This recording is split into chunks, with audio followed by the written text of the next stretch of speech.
Graças a Deus.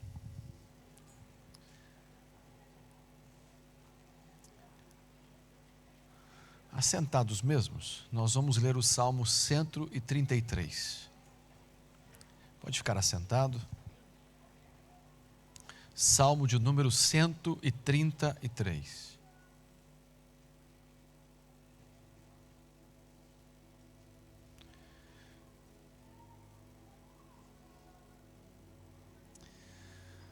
A minha oração nesta manhã é para que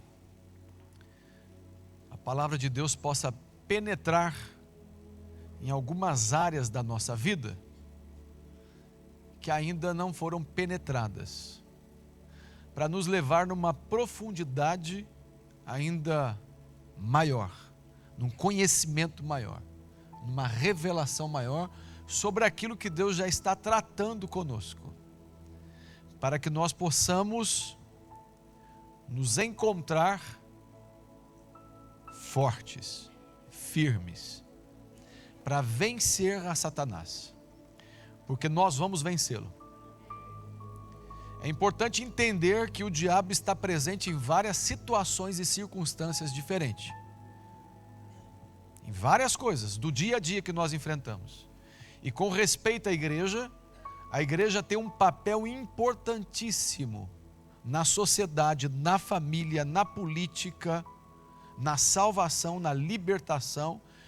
E é importante que você que está aí, que é de Deus, entenda que os reinos do mundo está na mão de Satanás, o mundo está no diabo.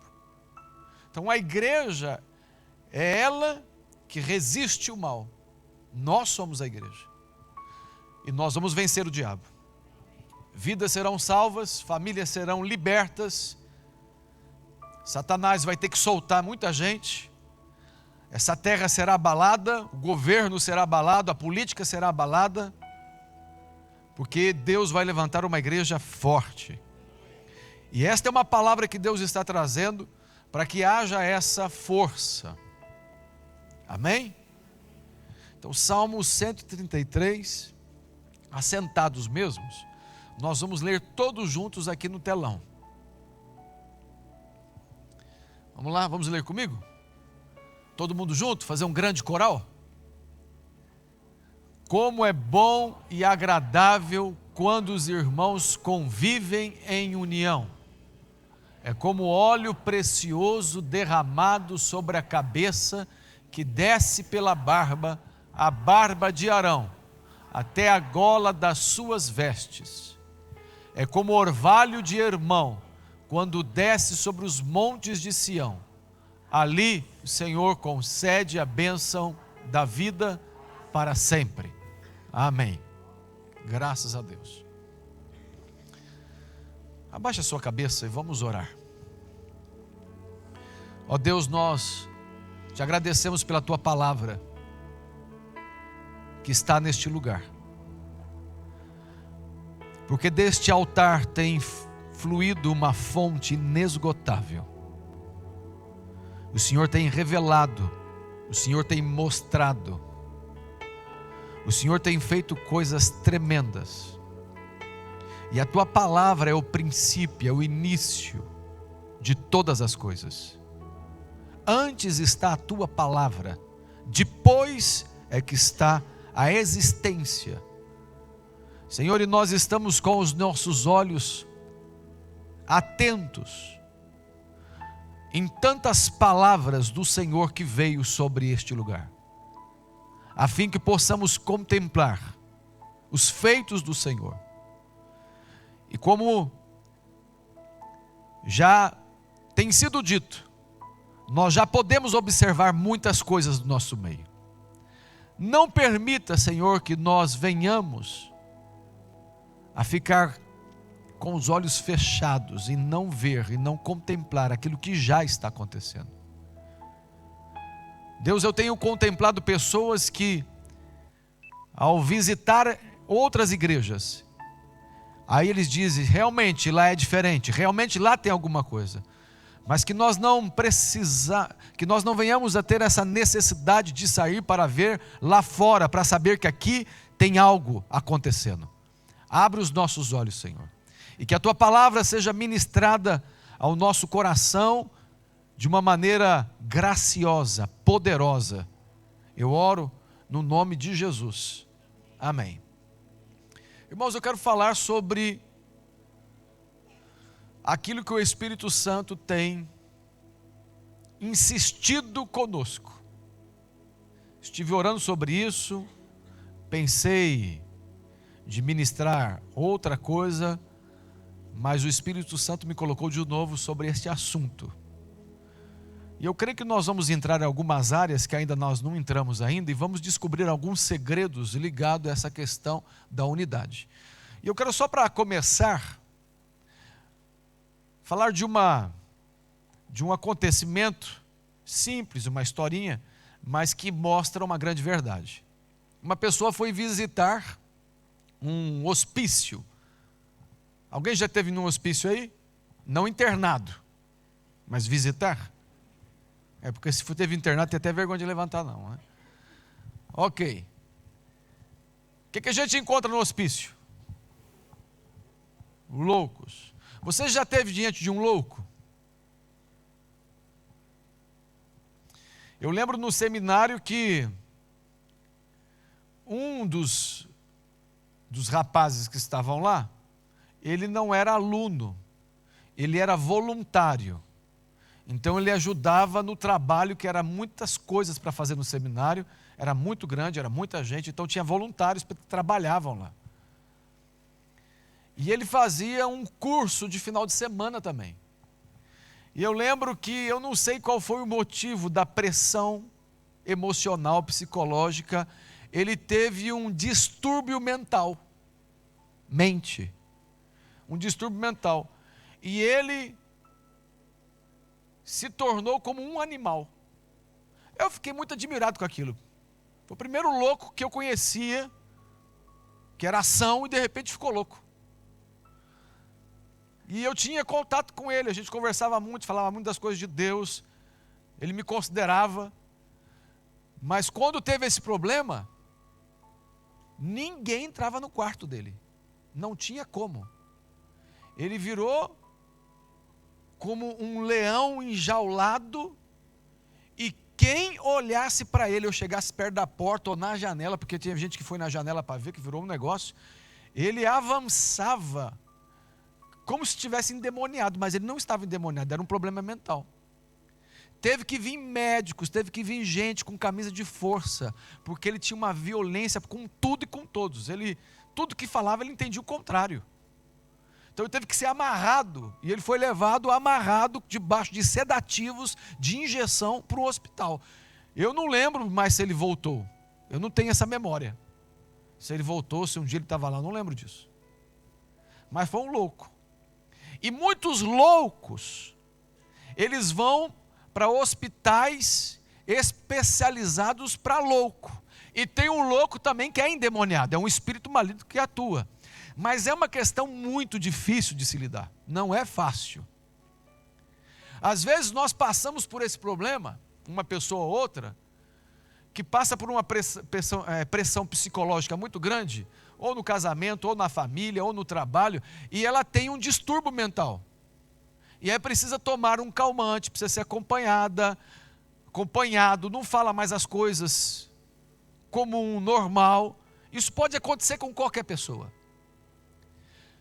E se você acompanhar um pouco a história da humanidade, o desenvolvimento do tratamento de louco, você vai ver que tem coisas horríveis.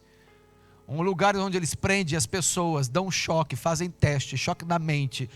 Pessoas que ficam mesmo totalmente esquisitíssimas. Às vezes a gente vê num filme, né? Algumas coisas, casas de louco, como é que os caras tratam. Tem até muita piada de louco, não tem? O sujeito está no hospital, acostumado a puxar o sapato dele. É louco. Ele pensa que é um cachorro. Então ele amarra uma cordinha no sapato e vem totó, vem. E é um sapato, ele acredita que é um cachorro. Aí o médico que é acostumado a tratar com o cara, ele fala assim: e aí, como é que vai? Tudo bem? Ele: tudo bem, seu doutor? E aí, totó? O médico fala, porque o louco trata como cachorro. E aí, totó, tudo bem? Aí o doido vira para o médico: ô doutor, Você não está vendo que é um sapato? O doutor fica assim, é um sapato, doutor, não é cachorro não. E aí ele vai embora e o médico fica, esse cara está ficando bom? Aí ele vira a esquina do corredor ali, pega um outro corredor, vira para o sapato e fala, Totó, nós enganamos o médico, hein? Louco. Tem muita piada de louco. Tem um monte. Se a gente for lembrar, a gente passa amanhã contando piada, mas não é o caso. Mas o cara foi visitar o local onde estavam os doidos, os loucos. Só que era muito louco. Era um hospital muito grande, tinha muito louco. E o número de enfermeiros eram poucos. Se der uma rebelião, ou sei lá o que acontece, e esses loucos reagirem, eles podiam fazer um grande estrago. Então, a pessoa que estava visitando ficou muito incomodado com isso. Falou, e agora? Como é que é isso aqui? É muito louco que tem aqui, é muitos quartos, é poucos enfermeiros para essa turma toda. E ficou incomodado com isso, até que ele perguntou para a pessoa que estava levando ele a visitar todo aquele hospital. Ele perguntou, mas como é que faz se tiver uma rebelião, uma revolta? Aí ele falou uma frase interessante que eu quero que você guarde esta frase. Louco não se une. Os loucos não têm unidade. E muitas vezes, nós que acreditamos estar sãos, de uma mente inteligente, com as nossas glândulas hormonais funcionando corretamente, nós estamos tendo papel de louco, de doido, porque nós não trabalhamos a unidade, mas nós estamos trabalhando a divisão. A divisão é um negócio de louco, de demônio, de espíritos malignos. Satanás não quer a nossa unidade. E no Salmo 20, 133, pode pôr para mim, fazendo favor, que nós acabamos de ler, diz, começa com uma expressão de comparação, de admiração, quão,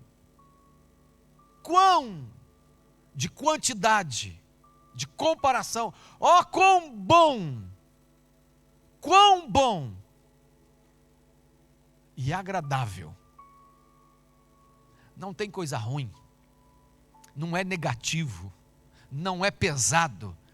Quão bom e agradável que os irmãos vivam em união. Você já entrou dentro de uma casa aonde não tem união? Não é bom, não é agradável, é horrível.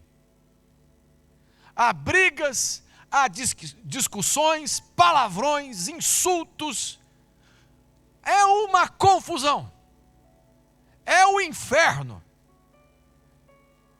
Sim ou não? E dentro de uma igreja onde não há comunhão, onde não há unidade? Meus irmãos, eu já passei por situações onde eu vi igrejas divididas. É horrível, horrível. O clima é pesado. As conversas são conversas mesmo negativas, malignas.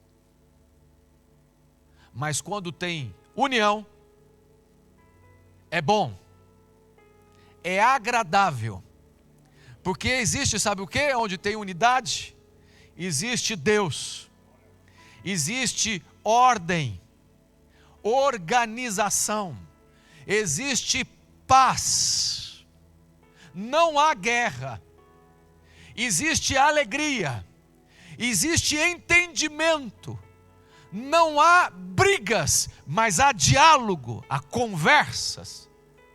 É outro nível. E Deus quer que nós possamos entrar dentro da sua união, porque é Deus que está na união. Como é bom e agradável quando os irmãos convivem em união.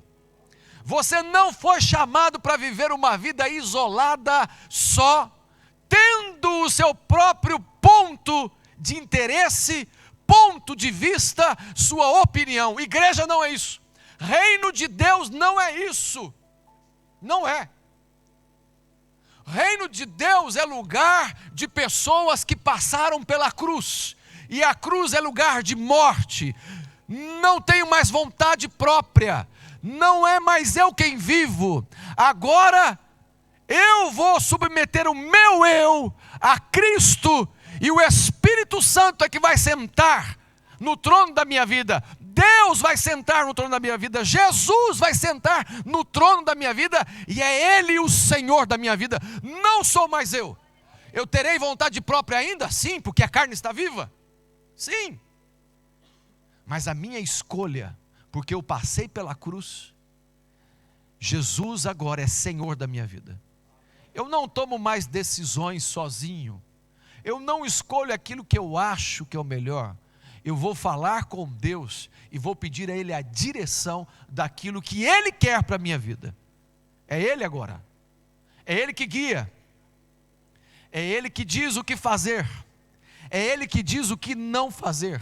O meu papel é parar para escutá-lo, para consultá-lo, para entender o que Ele tem na minha vida. Igreja é lugar de gente convertida.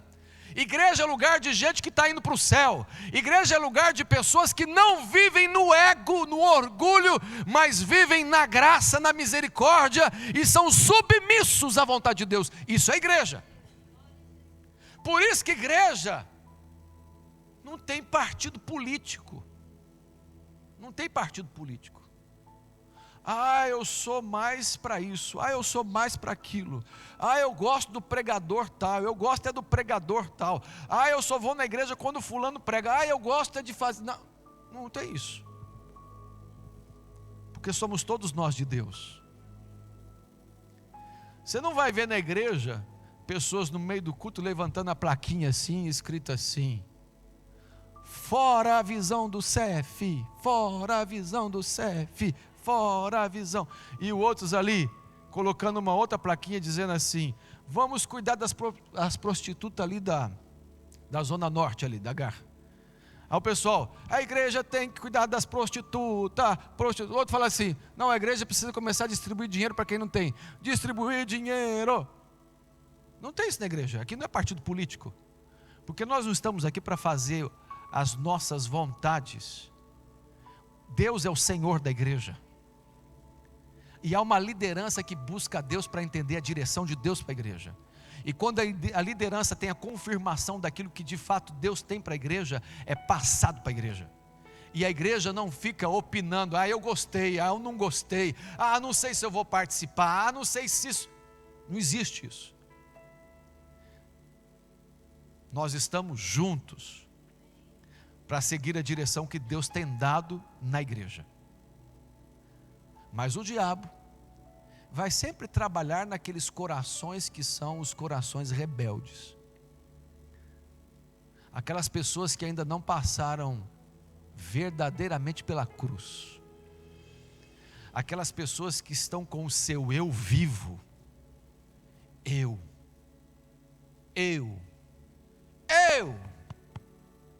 Eu penso assim, eu acho assim, eu não gosto disso, eu gosto daquilo, desse jeito, e parece criança, porque não tem maturidade espiritual, porque isso é uma criança, espiritualmente falando é um bebê. É igual o sujeito que está jogando bola. Não sei se vocês já viram isso, eu já vi muito disso, sobretudo quando eu era criança. A gente não tinha muita bola, né? Hoje em dia, bola, você encontra abandonada. A gente vai jogar bola nos lugares, tem bola largada, jogada. Bola custa 2 euros, você acha? 3 euros. Tem bola para todo lado. Mas no nosso tempo não era assim não, bola era cara, ninguém tinha bola não. Mas quando chegava o sujeito com uma bola, você lembra disso aí? Você já brincou? Ele era o quê? O primeiro, então podia ser o cara mais ruim.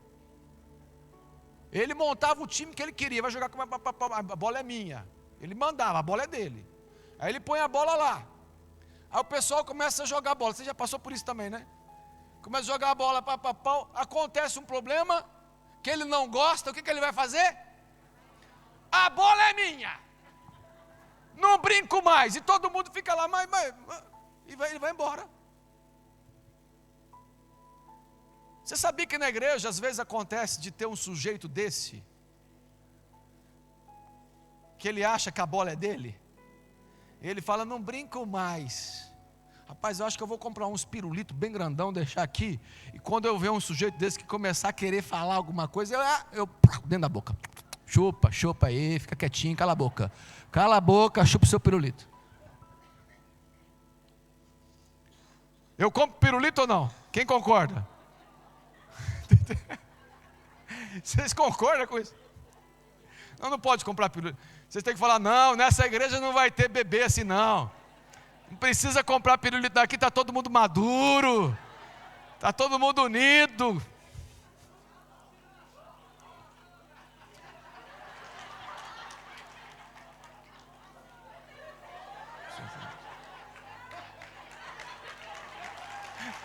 Vocês estão... Brincadeira. Esse negócio é de Deus mesmo.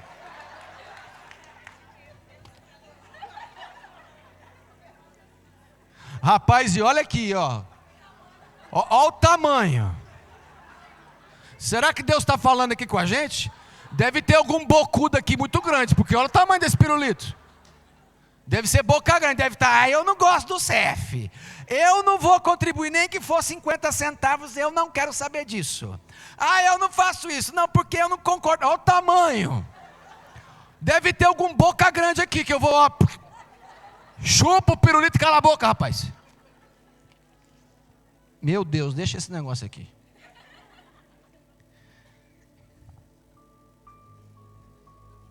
Só não vai atrapalhar minha pregação, fica quieto aí. Não vou tirar esse pirulito daqui, já serviu, já de amostra. Igreja é lugar de gente que está unida.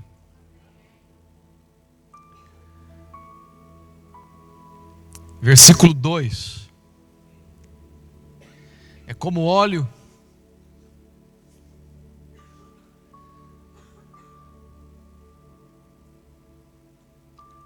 precioso.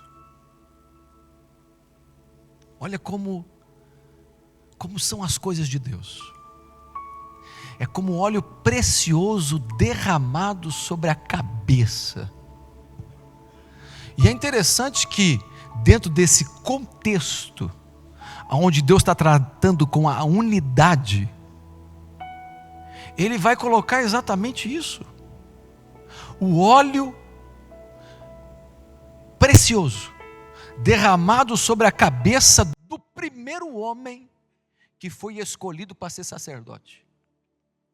Nem sempre existiu igreja, nem sempre existiu profeta, nem sempre existiu sacerdote, mas houve um dia que Deus diz, eu vou criar a igreja, eu vou estabelecer líderes que serão sacerdotes, eu vou constituir um templo e um altar.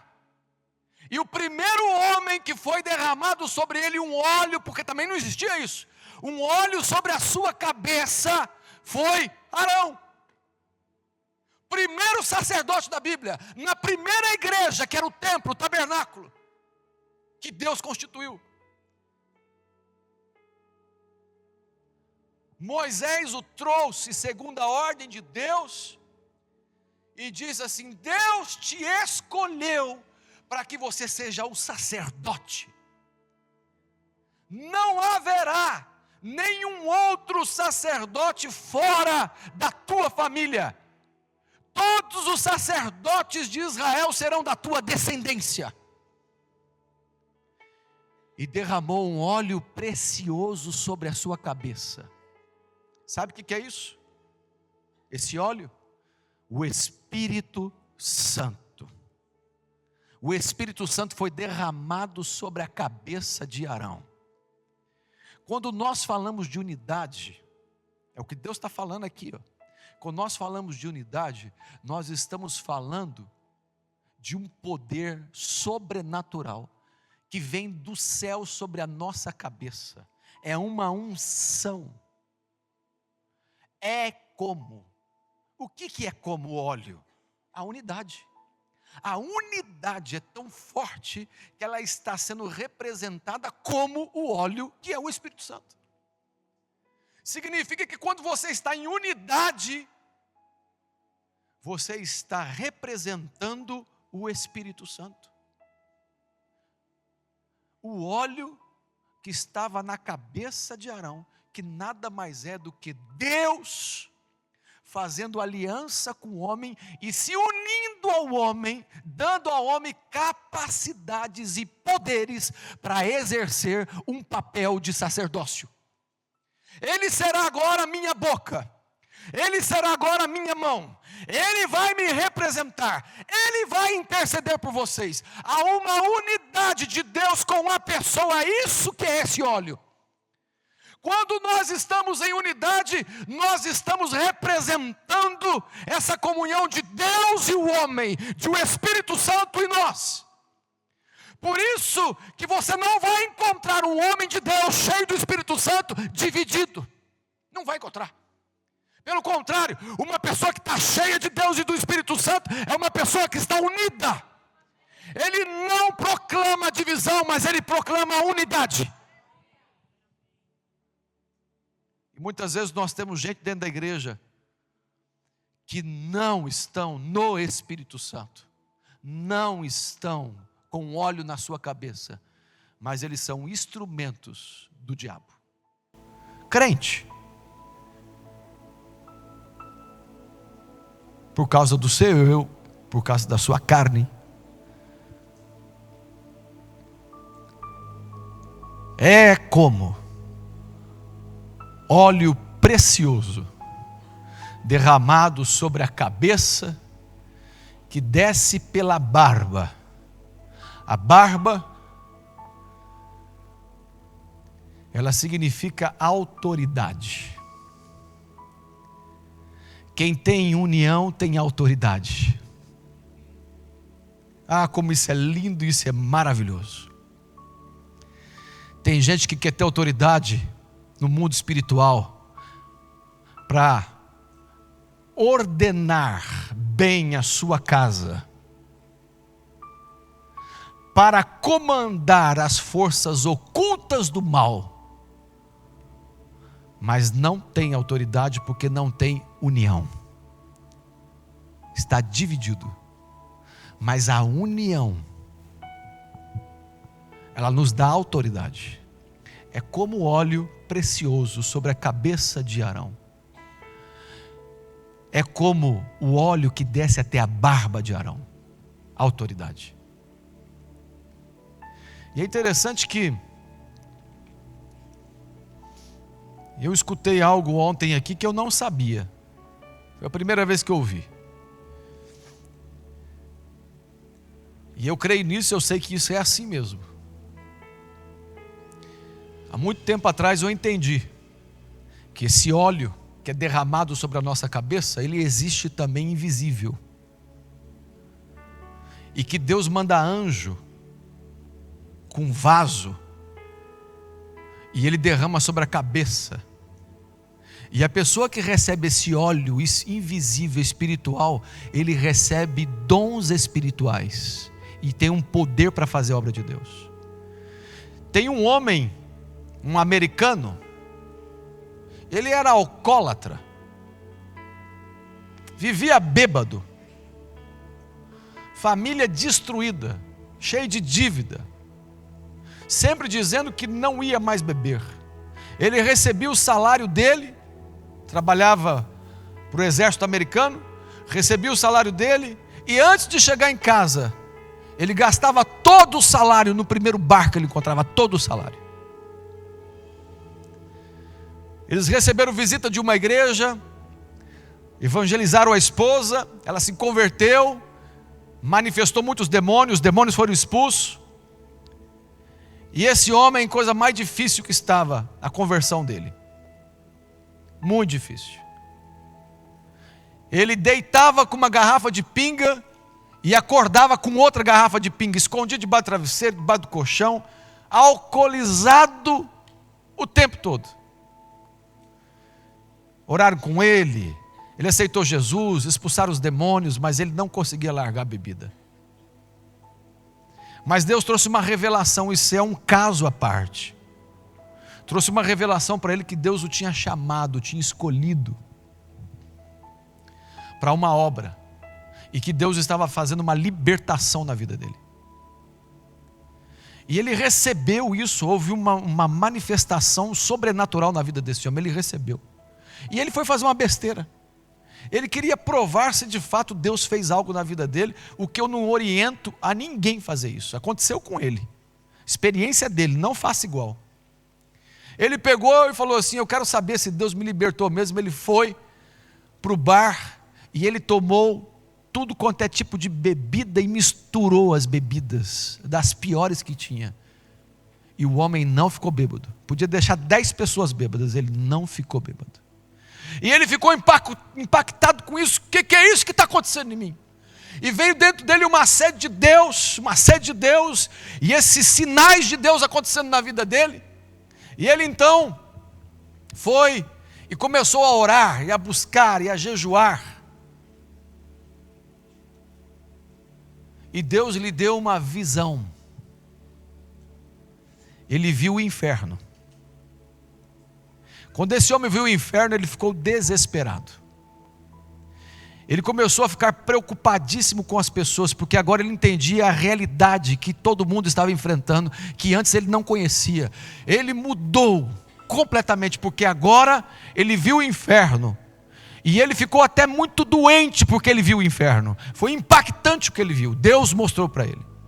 E ele então queria salvar as pessoas, converter as pessoas. Mas ainda lhe faltava alguma coisa. Unção, poder, dons espirituais. E ele começou a jejuar e orar durante muito tempo. E de repente um dia veio um anjo com um jarro na mão. E ele viu esse anjo chegando, e o anjo derramou sobre a sua cabeça o óleo. E quando esse óleo foi derramado, ele recebeu uma plenitude do Espírito Santo e dons espirituais. Mais tarde esse homem se tornou um grande pregador da África. Ele vendeu tudo que tinha, comprou uma tenda, um gerador de eletricidade, uma caminhonete, e saiu pregando, fazendo culto na África. Ele saía anunciando, reunia as pessoas em tenda, e era sinais, cura, milagres, conversão, libertação. Foi muito usado esse homem. E ontem eu vim aqui, o mesmo testemunho, o meu sogro contando, o dia que ele foi cheio do Espírito Santo, as pessoas que estavam com ele viu o anjo vindo até ele com um jarro de ouro, e estava derramando um óleo na cabeça dele. E ele ficou num fogo, numa glória de Deus, e as pessoas diziam: fogo de palha vai passar. E ele disse ontem que fazem 50 anos e nunca passou o fogo. A nossa unidade, ela é tão forte que a Bíblia diz que é como este óleo derramado sobre a nossa cabeça. E o diabo sabe disso. E o diabo fica tentando semear no nosso meio brigas, contendas, divisões, porque ele sabe que há um poder na unidade. Ele não quer que nós sejamos unidos. Mas eu tenho certeza que o Espírito Santo, durante esse último mês, mais do que nunca, tem tratado com a nossa igreja, que nós devemos andar juntos, que nós não devemos estar à parte, isolado, sem se envolver, somente sentando na cadeira e saindo da igreja da mesma forma, e não nos envolvemos com nada. É importante que não haja confusão na sua cabeça, porque muitas pessoas acham que para se envolver, estar dentro da visão e dentro do projeto, na unidade, precisa pegar o microfone e vir para o púlpito. Nunca! Você pode fazer muitas coisas, unido na visão. Você pode cooperar de muitas formas diferentes. Se todos nós estivermos unidos, não haverá briga, Por que eu não sou líder de tal ministério? Por que eu não estou fazendo tal coisa? Por que eu não estou fazendo oferta? Por que eu não tenho oportunidade de cantar no microfone? Se nós estivermos unidos, não vai existir isso. E você vai ver como Deus vai usar o corpo de uma maneira completa, poderosa, e todo mundo vai fazer aquilo que tem que ser feito. Mas quando você começa a murmurar, a reclamar, a comparar, a criticar, a se sentir desprezado, menosprezado, diminuído, tem problema. É o diabo já trabalhando para dividir teu coração. Quando um líder te dá uma ordem, algo para você ser feito, e você não gosta, que é possível você não gostar, mas aí é um momento de você trabalhar no teu coração a unidade. Eu não vou ser o instrumento do diabo para dar lugar à minha boca, para falar mal do meu irmão, para falar mal da igreja, para falar mal de situações, porque surgiu uma situação, mas nessa situação eu vou derramar óleo do céu e vou gerar unidade. É gente assim que Deus quer levantar no nosso meio, que está firme, unido, não dando espaço, nem porta aberta para o diabo que fica insistentemente lutando para entrar. Para fora, aqui ele não tem lugar. No meu coração ele não tem lugar. No teu coração ele não tem lugar. Porque nós somos todos de Deus. E nós vamos andar cada dia mais e mais, de perfeição a perfeição, passo a passo, de santidade em santidade. Vocês estão entendendo o que eu estou falando? Nós não vamos dar espaço a Satanás, porque nós sabemos o que Deus tem falado e nós sabemos o que Deus quer de nós. A barba de Arão e até a gola das suas vestes. A roupa de Arão era uma roupa totalmente desenhada por Deus. Não era uma roupa qualquer. As suas vestes eram vestes sacerdotais. Elas tinham representações de toda a nação de Israel. Ela representava todos os filhos da promessa de Abraão, Isaque e Jacó. As 12 tribos estavam no peitoral dele.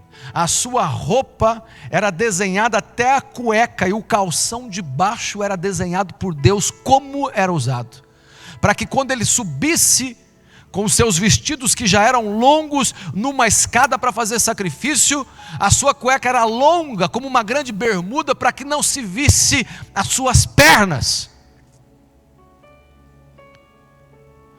Nas suas franjas tinha símbolos de orações, de promessas, de palavra de Deus. E ali está dizendo que é o óleo que desce sobre a cabeça, sobre a barba, e vai até a ponta da veste, aonde está a palavra de Deus, aonde está a promessa de Deus. A nossa unidade, ela é muito poderosa. E nós precisamos entender o mundo espiritual, a palavra de Deus, a realidade do mundo espiritual. A nossa unidade pode arrebentar com o trono do diabo na Bélgica. Ele quer que nós andemos divididos. Ele quer que haja rebelião, crítica, incontentamento, mas ele não tem lugar no nosso meio. Porque nós estamos entendendo que na nossa unidade Deus está presente. Na nossa unidade a palavra dele está presente. O Espírito Santo está presente. A glória de Deus está sobre nós. E eu não tenho outra escolha. A minha escolha é: eu vou andar junto. A minha escolha é: eu estou junto. A minha escolha é, como diz esses dias a palavra de Deus nesse altar, que a tua força seja a minha força. Estou contigo. Vamos juntos.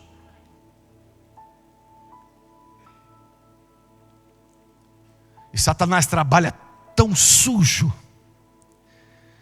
que muita gente pensa que a unidade da igreja, a visão da igreja, a espiritualidade da igreja não tem nada a ver com o meu trabalho, com a minha família, com o meu dia a dia, com o meu ganha-pão, com o meu dinheiro, você está totalmente enganado. A bênção da sua casa está ligada à igreja. A bênção do seu dinheiro está ligada à igreja. A bênção do seu trabalho, as suas finanças, o que você faz, o que você recebe está ligado à igreja. A bênção da educação dos seus filhos está ligada à igreja. Uma igreja poderosa, abençoada, é uma família abençoada e poderosa. E tem gente que está levando a sua vida, não, eu não tenho tempo para me envolver na visão nem nas coisas de Deus, porque eu tenho que correr atrás do meu ganha-pão, porque quem é que vai colocar comida na boca dos meus filhos? Ninguém vai se eu não for atrás. Você não entendeu nada. Mas quando você entra na visão e na unidade, você vai ver que as tuas coisas começam a prosperar. Há um poder na unidade. E Satanás vai jogando essas sementes no seu coração, para você pensar que você tem uma vida paralela, à parte. Não, meu irmão, é aqui que está o óleo. Na unidade, na visão que Deus está dando, no propósito para andarmos juntos, é aqui que está a unidade. E é nessa unidade que está a tua conquista, a tua bênção. Ó, quão bom e agradável é. Às vezes tem casas que estão em guerras, porque tem divisão. Mas na unidade, Deus tem a vitória para nós. Ei, você entendeu que Deus tem tudo para você? Está ligado na visão? Está ligado na unidade? E versículo 3.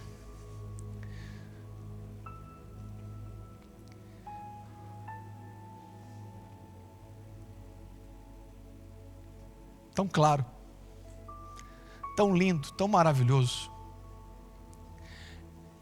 Vamos ler comigo? Vamos lá.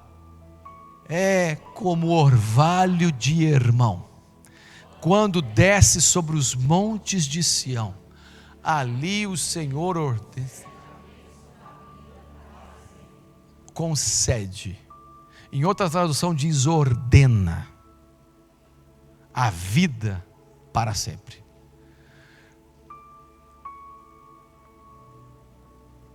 As coisas de Deus são poderosas demais. O orvalho é uma coisa muito suave. É como se fosse um vapor. Se você passa numa noite que está tendo um orvalho caindo, você nem sente tanto. Tem que parar, prestar atenção, esperar um tempo. Porque ele é suave. Bem suave. Mas no outro dia de manhã, quando você sai para andar no campo onde houve o orvalho da noite, você molha os pés.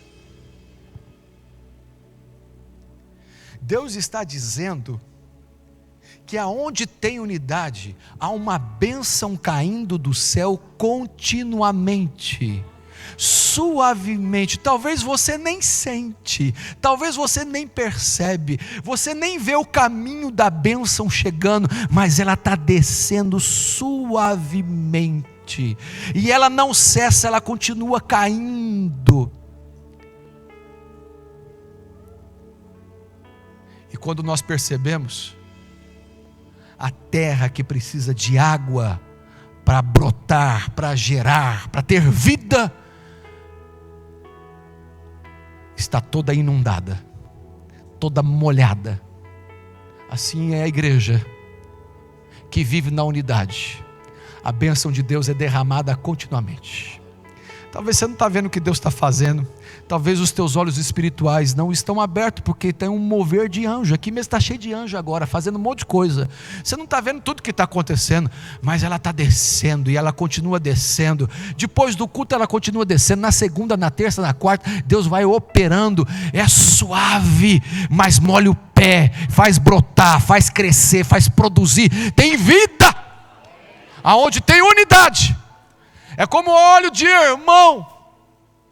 É como o orvalho de Hermão quando desce sobre os montes de Sião. E Sião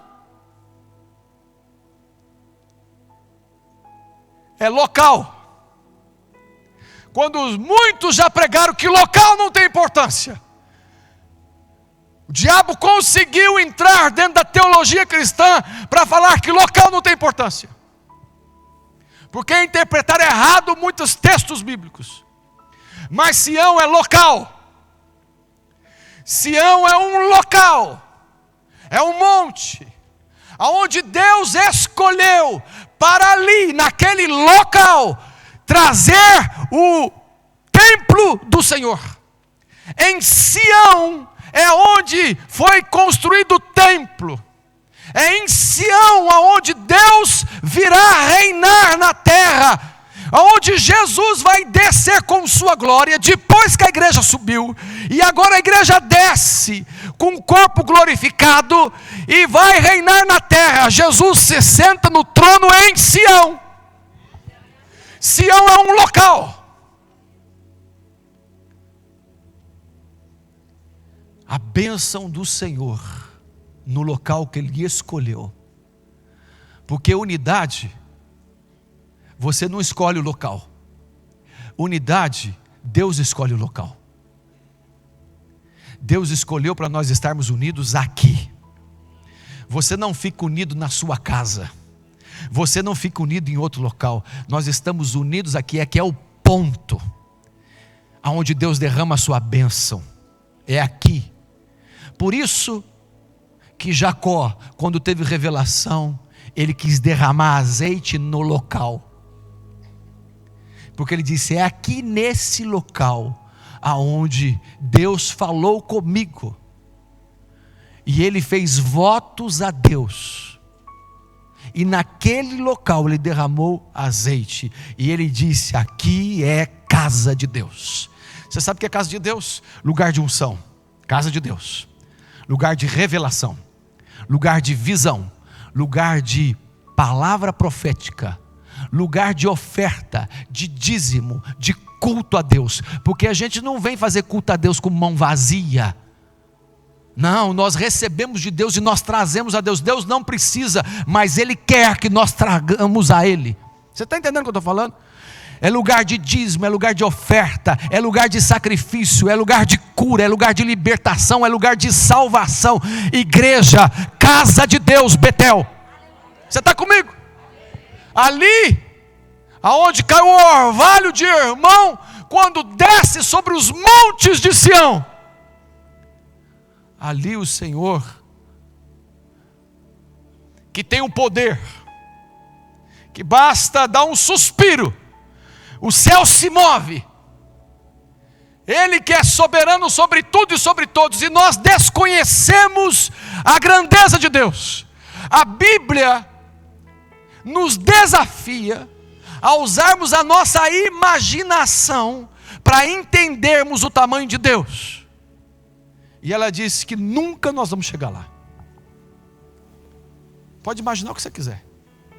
Só agora, recentemente, esse telescópio que foi colocado nos ares aí, na órbita, que descobriu galáxias e galáxias e galáxias, mundos diferentes, até um outro sol em outro lugar. Deus está por trás de tudo isso. Deus é muito grande. Ele te desafia dizendo que ninguém consegue imaginar o tamanho de Deus. Ninguém. E quando Ele fala, acontece.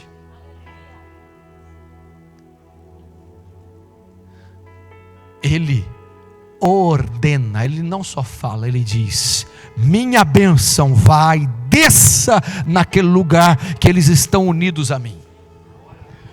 Eles têm unidade. É ali que Deus dá bênção. Não é numa casa dividida, não é num coração dividido, não é num coração cheio de orgulho, de rebelião, de insubmissão. Não é ali. Mas Deus ordena a bênção num coração obediente. Deus ordena a bênção num coração submisso, num coração que está unido, num coração que está junto. Ali Deus ordena. Seja abençoado. E quando Deus abençoa, ninguém pode revogar a bênção de Deus. É irrevogável a bênção de Deus na nossa vida. É abençoado? É abençoado. Ninguém consegue te derrubar, ninguém consegue se levantar contra você, porque Deus ordenou a bênção. Sabe aonde? Aonde tem unidade. Eu queria continuar, mas meu tempo acabou. Eu queria entrar em outro aspecto ainda. Eu vou só comentar um texto perdido dentro do corpo humano. Lá em 1 Coríntios, e eu vou encerrar isso, porque eu estou querendo falar isso. Lá aos 1 Coríntios, capítulo 6. Seria outra pregação. Mas isso é muito forte, muito poderoso. 1 Coríntios capítulo 6, versículo 17. Olha o que está dentro desse contexto, que está falando do nosso corpo, carne, alma e espírito, o corpo humano. Dentro desse contexto, que é um contexto que está tratando de adultério, de relação sexual, mostrando que o corpo, que o seu corpo não é qualquer coisa, o teu corpo ele é especial, o teu corpo ele é espiritual, o teu corpo ele é templo, o Espírito Santo vem habitar dentro de você, e a Bíblia vai agora, a palavra de Deus vai mostrar que quando alguém tem relação sexual, o pecado é grave, porque é contra o corpo, está atingindo, está pegando o corpo. Quando alguém mente é fora do corpo, quando alguém rouba é fora do corpo, mas o pecado sexual é no corpo, e a Bíblia está dizendo da seriedade do problema do pecado sexual. E ele está falando sobre até alianças de espíritos malignos, quando há uma relação sexual, há alianças de maldição hereditária, você compra tudo, recebe tudo, a desgraça que o outro tem. A questão do corpo é seríssimo. Eu não entendo ainda como tem crente que quer fazer tatuagem. Corpo, não é teu corpo, a Bíblia diz, não pertence a você esse corpo, é de Deus, é templo de Deus, é Ele que manda no teu corpo, não é você. Eu não entendo ainda como gente quer usar o seu ouvido para músicas do mundo, quer usar o seu corpo para dançar para Satanás. Eu não entendo, porque a Bíblia leva esse assunto seríssimo. O corpo é de Deus. Eu não entendo mulheres que se vestem com sensualidade, com roupas indecentes, provocadoras, calças apertadas, mostrando o corpo, mostrando as nádegas, mostrando os seios. Eu não entendo, o corpo é de Deus. E dentro desse contexto todo, onde há essa revelação do corpo, ele fala sobre unidade. Unidade com as trevas, unidade com Deus. E olha esse versículo que às vezes fica perdido dentro desse contexto. Mas aquele que se une ao Senhor é um espírito com Ele. Mas aquele que se une ao Senhor é um espírito com Ele. Mas aquele que se une a uma meretriz,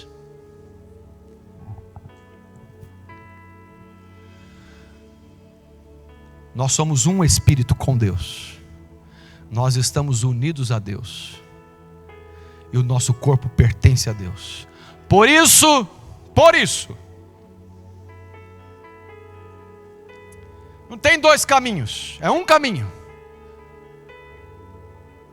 Por isso, glorificai a Deus no vosso corpo.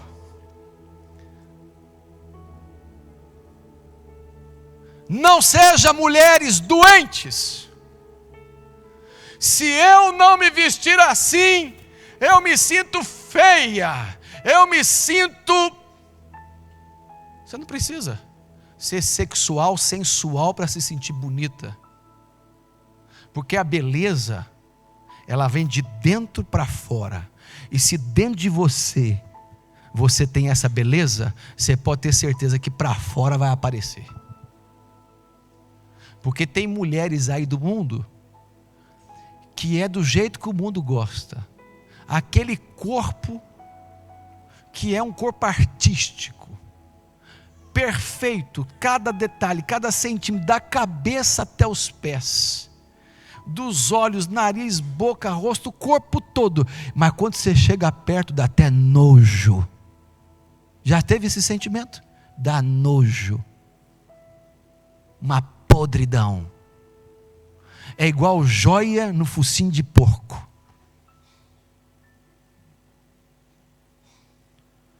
Mas você, mulher, é de Deus. Você, homem, é de Deus. Nós não somos do mundo. Nós não vivemos igual ao mundo. Nós somos passageiros desse mundo. E o nosso corpo é dele. Vamos ficar de pé.